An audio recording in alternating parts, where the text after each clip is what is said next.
Swapna Patkar, doctor Swapna Patkar या गेले 2-3 वर्ष खास करून ज्या राज्याच्या विविध पोलीस प्रशासन असेल आणि संबंधित काही तपास अधिकारी आहेत यांच्याकडे सतत पाठपुरावा करतात आहे। उभाटाचे मुख्य प्रवक्ते संजय राऊत हे यांनी त्यांना कशा प्रकारे शिवीगाळ केली ते तर आपण सगळीकडे मीडियावर पाहिलेलंच आहे आणि ते ऐकलंच होतं आहे। त्यांचे जे काय अर्वाच्य भाषा आहे ती आपण ऐकली आहे, पाहिली आहे आणि त्यानंतर इवन मीडियावर थुंकण्याचे प्रकार देखील त्यांनी केलेले आहेत। आणि हे एवढं सगळं झाल्यानंतर हे महिलांची सुरक्षा, महिलांचा मान सन्मान आणि महिलांच्या विषयी चिंता करण्याचं नाटक हे सगळे करत असतात। आणि उभाटा गटाचे त्यांचे पक्षप्रमुख उद्धव ठाकरेजी हे काहीच बोलत नाही यावर। आणि हे सगळं उभ्या महाराष्ट्राने आपण पाहिलं आहे की हा ढोंगीपणा आणि हे जी एक मस्तवाल भाषा एखाद्या गावगुंडासारखी, एखाद्या मवाल्यासारखी ही भाषा वापरणं आणि आपण सगळ्यांनी ते उद्गार ऐकलेले आहेत। फोनवर ते काय बोलले आहेत स्वप्ना पाटकर बरोबर। स्वप्ना पाटकर या वेळोवेळी पोलिसांकडे तक्रार करतायत, FIR झाल्याचं देखील समजतंय, परंतु काही लोक त्यांच्या बाजूनी आहेत की काय किंवा काही लोक त्यांना प्रोटेक्ट करतायत की काय, म्हणजे हा विषय खूपच गंभीर आहे। आणि इतकं गंभीर परिस्थिती असताना एखादी महिला आज तिला भीती वाटते की कदाचित तिच्यावर बलात्कार होईल किंवा कदाचित तिला जीवे मारण्यात येईल, इथपर्यंत परिस्थिती ही पोचली आहे। आणि हे स्वतः मी सांगत नाही आहे, त्या स्वतः त्यांनी आज ईडीला पत्र लिहिलेलं आहे आणि हे सगळं पत्रामध्ये त्यांनी नमूद केलेलं आहे। हे सगळी त्यांच्या तोंडची वाक्य आहे, जे काही ते पत्रामध्ये लिहिले तुम्ही सगळ्यांनी वाचलंय। आणि असं असताना एखाद्या महिलेच्या मागे उभं राहणं ही आमची जबाबदारी आहे। शिवसेना पक्षाची एक माजी आमदार, सचिव आणि प्रवक्ता म्हणून मला त्यांच्या पाठीशी उभं राहणं, पूर्ण महिला आघाडी त्यांच्या पाठीशी आहे, सरकार त्याच्या पाठीशी। मी स्वतः मुख्यमंत्र्यांशी या संबंधी बोलणार आहे, बोललेले पण आहे पूर्वी।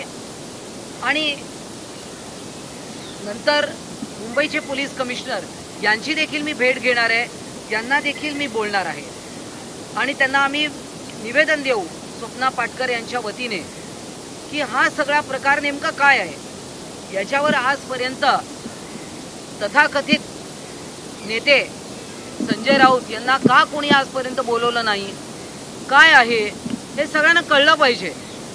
आणि एखाद्या व्यक्तीकडून असे धमकीवजा फोन येणं, हे सगळं येणं हे अत्यंत गंभीर आहे महाराष्ट्राशी। आणि हे ग्रहस्थ रोज सकाळी उठून चॅनलवर तुमच्या समोर येतात, बरळतात, शिवीगाळ करतात, थुंकण्याचे प्रकार करतात आणि तरी पण समाजात नेते म्हणून मिरवतायत। त्यामुळे हा प्रकार जो आहे हा नक्की याच्यावर आळा बसला पाहिजे। त्या महिलेचा जीव हा सर्वांसाठी, एक ती महाराष्ट्रातली आमची भगिनी आहे, मग ती कोणी असो। या स्वप्ना पाटकर उच्च शिक्षित आहेत, डॉक्टरेट आहेत आणि अशा प्रकारचं त्यांच्याबद्दल होत असेल तर निश्चितच ही गंभीर परिस्थिती आहे। याबद्दल आजपर्यंत माननीय उद्धवजी ठाकरे माजी मुख्यमंत्री आहेत ते काहीच बोललेले नाही आहेत, परंतु इतर वेळा कुठेही काही झालं ते सोयीस्करप्रमाणे बाजू घेत असतात। आम्हाला त्याच्यात राजकारण कधीच करायचं नव्हतं, ते राजकारण करतात महिलांच्या अन्याय अत्याचाराविरोधात। आज आम्हाला कुठलाही विषय घ्यायचा नाहीये, परंतु हे ज्याला म्हणतात ना सिलेक्टिव्ह बोलणं, जर का महिलांच्या बद्दल भूमिका घ्यायची असेल तर ती सगळ्यांबद्दल असावी। सगळ्याच महिला या सन्माननीय आहे, आदरणीय आहे आणि त्यांची काळजी घेणं हे आपल्या सगळ्यांचं काम आहे। एखादी महिला त्रासात असेल, दुःखात असेल तर मग याच स्वप्ना पाटकरना कधी बोलवलं का त्यांनी?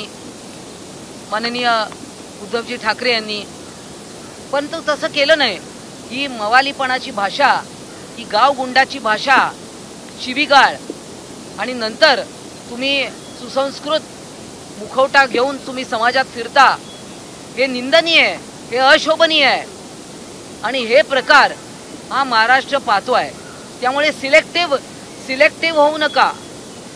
जर का तुम्हाला महिलांच्या मान सन्मानाविषयी कळवळा असेल तर तो सर्वांसाठी असू द्या. एखादी व्यक्ती तुमच्या विरोधात आहे म्हणून तुम्ही बोलायचं नाही. एखादी व्यक्ती तुमच्या पक्षातली नाही आहे किंवा अन्य कुठल्या पक्षातली आहे म्हणजे ठरवायचं तुमची भूमिका. समोरची महिला कोण आहे ते बघून तुम्ही ठरवणार का? ती आपल्याच पक्षातली आहे तर गप्प राहायचं, तोंडाला चिकटपट्टी लावायची.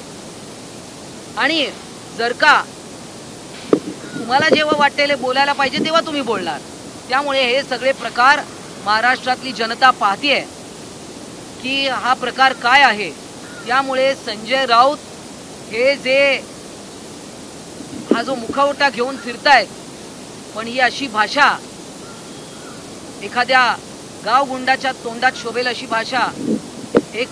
आज तुम्ही जेलमध्ये जाऊन आलात, तुमच्यावर केस झाली आहे, बेलवर तुम्ही बाहेर आहात, विसरू नका. आणि हे प्रकार हे महाराष्ट्र पाहतोय, विसरू नका. आंदोलनं करता येतात, आम्हाला पण करता येतात, परंतु आमचे मुख्यमंत्री आणि मुख्य नेते माननीय एकनाथजी शिंदे हे सांगतात की पॉझिटिव्ह राजकारण करा, लोकांची मदत करा. वंदनीय बाळासाहेब ठाकरे हे महिलांना अत्यंत आदराने वागवत होते आणि त्याचप्रमाणे हे सगळं चालू आहे. त्यामुळे हा सगळा प्रकार काय आहे, स्वप्ना पाटकरांची पूर्वी पण भेट झाली होती, परंतु आता नवीन काय घडलंय, त्यांना कोणी धमकी दिली आहे का, त्यांना कशा प्रकारच्या धमक्या आलेल्या आहेत, हे सगळं आता खूप डोक्यावरून पाणी गेलंय. आता आम्ही मुंबईचे पोलीस कमिशनर यांना देखील लवकरात लवकर भेटू. मुख्यमंत्र्यांशी पण स्वप्ना पाटकर या भेटतील, त्यांच्याशी बोलतील आणि हा सगळ्या विषयाचा कुठे ना कुठे याचा छडा लागला पाहिजे. जो कोण आरोपी असेल, जे कोण त्रास देत असतील, मग संजय राऊत असतील किंवा त्यांच्या वतीने अजून कोण असेल, तर हे या महाराष्ट्रात चालणार नाही, हे आम्ही सांगायला आज आलेलो आहे. स्वप्ना पाटकर यांचं स्टेटमेंट चालू आहे, त्याला कदाचित वेळ लागेल, परंतु तत्पूर्वी तुमच्याशी हे सगळं बोलणं माझं गरजेचं होतं. एबीपी माझा, उघडा डोळे बघा नीट.